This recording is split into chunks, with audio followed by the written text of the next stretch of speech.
agradecer o convite que me foi dirigido. É uma honra enorme estar aqui com vocês hoje, falar um pouco de partilhar com vocês alguma informação. Acima de tudo é essa o intuito com que aqui venho. Como já disse, reitero, é uma honra enorme estar aqui juntamente novamente com o professor José Eduardo Franco, que tive a oportunidade de ter uma aula e um encontro, uma conversa muito interessante sobre o Quinto Império e Sebastianismo, a altura muito importante para desenvolver algumas teses que estava a observar no local da minha tese de dissertação e obviamente saber que isto também está afeto ao Claypool, que me deu todo o apoio quando do lançamento da edição do livro que resultou da tese de mestrado. E, portanto, é com muito gosto, muita honra que estou aqui, que aceitei o convite. Dizer que não sou presidente do PAN, o PAN não tem presidentes, tem uma estrutura horizontal, sou neste momento o porta-voz nacional e, portanto, há mais porta-vozes, mas pronto, nós não temos presidente, mas pronto, fazer só esse reparo. E pronto, venho aqui falar, assim, concordo, sou um homem de causas e, portanto, sou uma pessoa que me apaixono por algumas causas, como bem disse, as questões relativas ao património. Essas agora estão um bocadinho em stand-by e neste momento estou a desempenhar missões de representação pública com funções na Assembleia da República e há todo um objetivo que nós temos, que é acima de tudo passar e transmitir informação para que exista uma maior consciencialização por parte das pessoas. Entendemos que acima de tudo pessoas mais informadas fazem opções e têm posturas mais conscientes, isso não há dúvida nenhuma. E escolhi para hoje falar de um tema que a comunicação social pouco fala, vai falando, mas pouco fala, e que no debate político ele quase não entra porque não é um tema que de facto é incómodo. Eu, antes de ir diretamente ao assunto, gostava de falar um bocadinho sobre o modelo económico e social em que nós vivemos, nós, Portugal e todo o mundo. E, portanto, muito se diz que nós vivemos num modelo económico e social capitalista e depois com alguns países, com algumas nações que têm outro tipo de governações mais socialistas. E, portanto, de facto, essa é uma categorização que faz sentido quando nós falamos da relação entre os seres humanos ou, se quisermos, da exploração do homem pelo homem. Portanto, da perspectiva antropocêntrica, da perspectiva daquilo que são as relações sociais entre as pessoas, poderá fazer sentido falar num sistema capitalista, num sistema socialista, nos sistemas mais ou menos liberais, mais ou menos fechados. Mas a verdade é que o modelo em que nós vivemos em todo o mundo, independentemente das ideologias que governam determinados Estados, mais liberais, mais neoliberais ou mais socialistas, é, do nosso ponto de vista, do meu ponto de vista, um modelo extrativista, produtivista, consumista. E, portanto, em todo o mundo, em todos os países, em países mais ou menos socialistas, mais ou menos liberais, aquilo que verificamos é a extração para produzir, para consumir. Claro que é diferente, e nós não somos alheios a isso, obviamente o que é que se faz depois com a geração de riqueza. E, portanto, aqueles países mais capitalistas, mais apologistas da economia de mercado, de menos Estado, fazem uma determinada distribuição de riqueza, os países e as nações mais socialistas fazem uma distribuição da riqueza eventualmente mais equitativa, apostam mais em equipamentos sociais, etc, etc. Essa é uma discussão que podemos ter, é uma discussão de facto ideológica que também nos interessa, mas o problema de base para as questões ambientais é de facto que está na base de todos os problemas ambientais, é o extrativismo e o produtivismo. Portanto, se nós olharmos, e portanto muitas das vezes há uma crítica acérrima, eu percebo, ao capitalismo que está a destruir o mundo, não é o capitalismo que está a destruir o mundo, é o extrativismo e o produtivismo.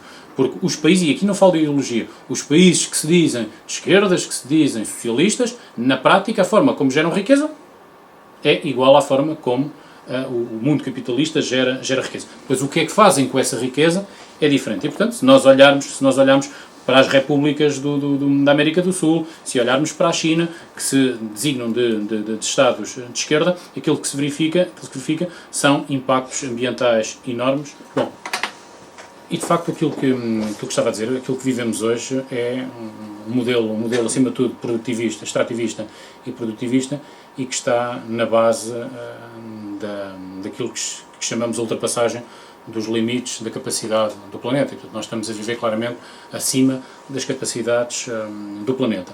E todos aqueles que são os fatores de risco para atingirmos o ponto de não retorno, como a perda de taxa de biodiversidade, o esgotamento de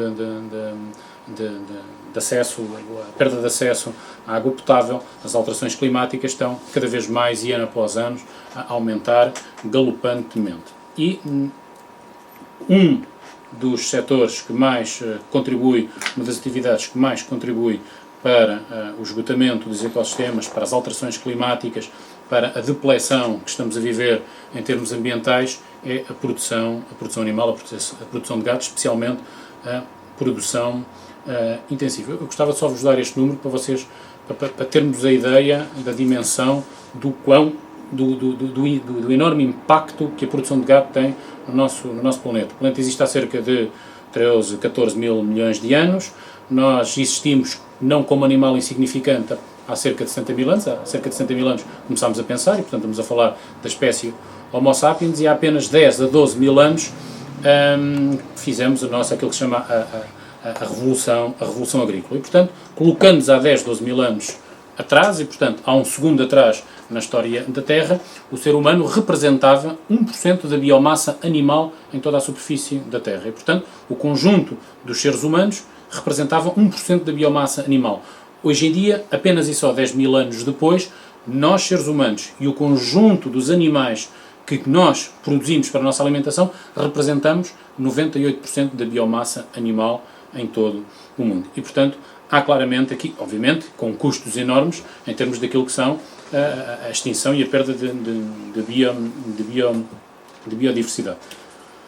E dizer-vos que o setor da agropecuária é, obviamente, agricultura e produção de gado, a nível mundial, é responsável entre 13% a 51% do total das emissões de gases com efeito de estufa. Eu ponho 18 e ponho 51 porque há vários relatórios, há vários estudos. Os 18%, vamos pegar nos 18%, os 18% são da FAO, da Organização das Nações Unidas, e, portanto, é aquele mais conservador, é o mais baixo. E se pegarmos naquele que é um dado que é inequívoco, que não é contestado exatamente por vir de quem vem, dizer-vos que a produção de gado produz mais emissões de gases com efeito de estufa, os tais 18%, que a totalidade dos transportes. E, portanto, os barcos, os autocarros, os carros, os caminhões, os aviões, todos juntos contribuem com 13% para a emissão de gases com efeito de estufa, a produção de gado contribui com 18%. Portanto, isto são fontes da ONU.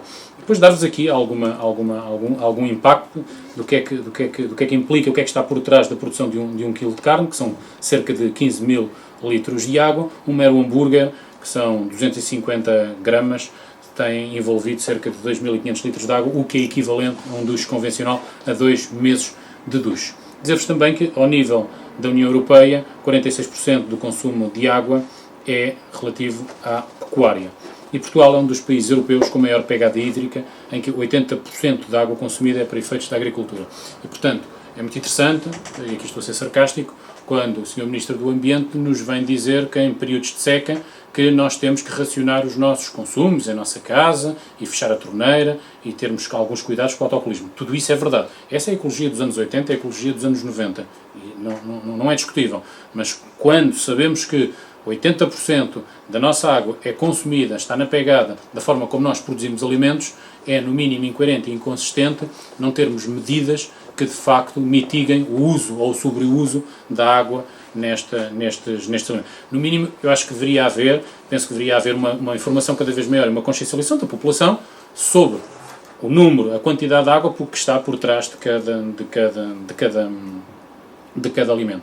E isto tudo num quadro, num cenário em que um cidadão pobre no mundo consome em média 20 litros de água por dia para a alimentação, para os seus gastos, para a sua higiene pessoal, em oposição a uma média de 400 litros por dia que nós gastamos, por exemplo, em Portugal. Estes 400 litros por dia não inclui só e apenas os banhos, mas tudo o que está, a pegada hídrica, se quiserem, que está por detrás daquilo que nós consumimos. Mas há outras implicações referentes a esta produção. A produção de gado atualmente ocupa cerca de 45% da superfície terrestre. Quando digo superfície terrestre, é a superfície da Terra, terra-continente, e portanto não é contar com os oceanos. É responsável por cerca de 90% da destruição da Amazónia e, portanto, muitas das vezes, seja, a maior parte das florestas, as florestas tropicais, estão elas quase todas a serem destruídas para a produção de alimentos, algumas para minério, é verdade, mas a maioria para efeito do agronegócio. E com isto, acima de tudo, uma das ideias erradas que se pode ter é que se destrói a Amazónia para extrair madeira, para fazer móveis, seja qual que for. Não, não é verdade. Isso é um subproduto e, portanto, é uma consequência útil para um setor, o setor da madeira, que vê decorrente da atividade do agronegócio ali uma mais-valia e que depois, obviamente, faz vender a sua madeira. Mas esse não é o principal móvel e, portanto, aquilo que se verifica é que as florestas tropicais estão a ser destruídas para dar lugar a pasto para, em todo o mundo, se cultivar acima de tudo soja, milho e colza, e esta soja, milho e colza são a base, acima de tudo, das rações para animais, as rações para gado. Hoje em dia, as rações para os animais têm sempre entre 30% a 35% de soja. Porquê? Porque é uma leguminosa extremamente rica, extremamente calórica e é impensável neste momento, no mundo que nós temos, produtivista, extrativista, de não termos gado alimentado com soja ou com esta componente calórica. Porquê? Porque se em vez de produzirmos um frango em 29 ou em 31 dias, vamos produzi-lo em 3 meses e, portanto, isso tem custos incomportáveis. E, portanto, há que ter fatores de produção mais baixos possível, produzir no menor tempo possível, com o menor custo possível. E, portanto, este é o paradigma. E, portanto, também muitas vezes se houve alguns ataques a quem tem uma alimentação vegetariana, dizer que há um impacto enorme dos vegetarianos que comem soja e que a soja está por trás da desflorestação da Amazónia. 95% da soja produzida no mundo é para rações de gado. Portanto, que fiquemos muito claros relativamente a isso. E depois com isto, não está aqui muito diretamente dito, mas também este modelo o que está a fazer é que nós reduzamos consideravelmente a nossa biodiversidade alimentar. Até há cerca de 100 anos atrás, havia milhares de cereais, milhares de variedades de cereais que eram consumidas em todo o mundo, eram milhares também os animais que eram consumidos para esse efeito, e neste momento estamos a reduzir a meia dúzia, estamos praticamente reduzidas ao nível da globalização, a meia dúzia de animais que são produzidos para carne e a meia dúzia de cereais para alimentar animais e para nos alimentar também a nós próprios. A erosão dos solos, 35% de Portugal apresenta já neste momento desertificação. Vou dizer que, por exemplo, o Concelho de Mora, 48% do Concelho de Mora está desertificado. Desertificação é diferente de despovoamento e, portanto, muitas vezes, se eu falar na televisão, e muitos agentes que dizem que o interior está a ser desertificado, querendo eles dizer despovoado. E, portanto, aqui eu não estou a falar de despovoamento. Portanto, quando se fala de saída de pessoas para fora de um determinado território, é despovoamento. Aqui a desertificação é mesmo do solo, no sentido de a perda daquela camada de solos que demora centenas e centenas de anos a formar-se e que é a base para a produção agrícola. Quando se corta uma floresta, num ano podemos perder todo o solo, por exemplo, com uma enxurrada. Quando há floresta, há uma capacidade enorme de absorção de água e de manutenção do solo. Quando se corta essa floresta, essa capacidade de retenção do solo desaparece e numa enxurrada pode-se perder um solo que é absolutamente nutritivo, que demorou centenas e centenas de anos a falar. E, portanto, isto não estou a falar metaforicamente, isto ocorre mesmo. Para além, obviamente, de quando temos produção intensiva de gado, o próprio pisoteio ajuda a esta desertificação. O esgotamento e contaminação dos sistemas aquíferos. A Agência Portuguesa do Ambiente tem relatórios que diz que todos os sistemas aquíferos do país, os significativos, estão contaminados por fertilizantes. E, portanto, é este tipo de produção de comida exige que a produção de cereais seja também uma produção bastante intensiva, com recurso a fertilizantes, com recurso a pesticidas. E isso está neste momento nos nossos sistemas aquíferos. É a principal causa de extinção das espécies e destruição de habitats, provoca a eutrofização de bacias. A eutrofização é quando numa determinada bacia, por exemplo, barragens, as águas, em vez de serem azuis ou cristalinas, estão verdes. E, portanto, dá-se um aumento significativo da temperatura, com um conjunto de fertilizantes, há uma proliferação enorme de algas e que retira completamente o oxigênio. E essas águas ficam, se quisermos, mortas. E, portanto, chama-se esse sistema a eutrofização. A eutrofização leva, por exemplo, à libertação de metano. E, portanto, um contributo maior para o efeito de gases com efeito de estufa. Zonas mortas nos oceanos, isso é possível ver através de fotografias aeroespaciais, através da quantidade de excrementos e de fertilizantes que são lançados primeiro em todos os rios. Imagina, por exemplo, o Mississippi, depois na foz do Mississippi há imagens absolutamente brutais que, em largos quilómetros quadrados na foz do Mississippi, pelo oceano adentro, o oceano está completamente morto. A introdução de OGMs na cadeia alimentar e, inclusivamente, a extinção das últimas sociedades indígenas. O agronegócio é de facto um problema enorme nos países ditos em desenvolvimento. Na América do Sul, vocês veem muitas vezes aquelas causas dos índios no Brasil. Isto mais não é que grandes interesses e grandes corporações que produzem comida, seja ela qual for, independentemente de ser carne diretamente, ou leite diretamente, ou cana-de-açúcar, ou base para a alimentação de gado, o que se faz com a conivência desses governos, na América, na Ásia e em África, é que, obviamente, essas sociedades são cada vez mais a serem empurradas, discriminadas e exterminadas. A palavra é mesmo esta, exterminadas. E portanto, são cada vez mais as tribos e são cada vez mais as culturas indígenas que são a ser exterminadas, não por qualquer tipo de outro negócio, mas por causa do agronegócio. E porquê? Porque o aumento da população mundial e o aumento do consumo de carne e de leite o que está a fazer é com que tenhamos que procurar cada vez mais terras e terras férteis, e estamos a ir para as florestas e para as zonas mais recônditas do planeta, e aquelas que têm condições edafoclimáticas melhores, portanto uma melhor temperatura, e com isto as florestas desaparecem, a biodiversidade desaparece, e aquelas que são as últimas culturas indígenas também desaparecem porque estão a ser exterminadas. Gostava de falar um bocadinho também da indústria do leite, porque muitas vezes fala da carne, do consumo da carne, acima de tudo da indústria do leite, porque é uma indústria absolutamente hipócrita, na medida em que vemos aqueles anúncios de que as vacas são felizes, a vaca que ri, a vaca que pasta naqueles pastos enormes, verdes e que consegue desenvolver o seu repertório natural e que, bom, aquilo parece tudo ali em consonância com a natureza e que não tem qualquer tipo de impactos. Primeiro, isso não é verdade e, portanto, a maior parte do leite, a esmagadora maioria do leite que é produzido no nosso país e na Europa são de vacas estabuladas, que deviam viver 25 a 30 anos, só vivem 4 ou 5, depois são gastas, depois de gastas entram no